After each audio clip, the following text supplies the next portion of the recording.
Nandito po kami ngayon sa EPSA, Rosario, Cavite para gawin tong Toyota Innova.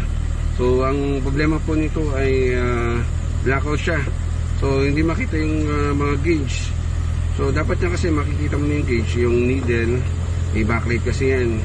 So dito, although hindi masyado siguro kita sa video, makikita dito na hindi gumagalaw yung mga gauge, yung fuel gauge, yung temperature gauge, yung odometer hindi makita, saka yung RPM. So common problem to sa Toyota Innova first generation.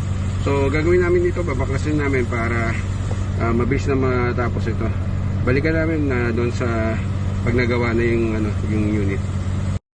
So ito na po ngayon yung result ng ginawa namin kanina. So yan, gumagana na ngayon siya. Makikita ngayon meron na siyang RPM, yung kanyang fuel gauge na nakaangat na siya. Then yung temperature niya medyo umangat na rin kasi na-start na namin to kanina. So medyo naginit na yung makina niya. So hindi na namin itatest dito ay yung kanyang speedometer kasi kailangan nito umandar yung tumatakbo yung sasakyan.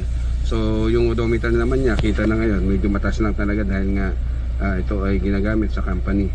So 421,000 na to, may kataasan. Then yung kanyang backlight pinalitan na namin kasi napakalabo na kanina.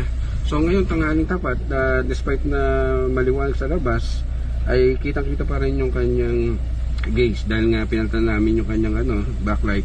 At ayan, maliwanag siya. Na-adjust naman siya, meron naman tong dimmer.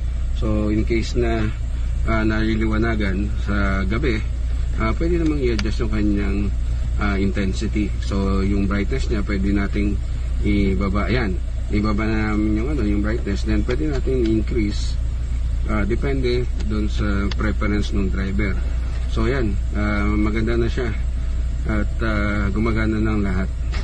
Maraming salamat kay sir.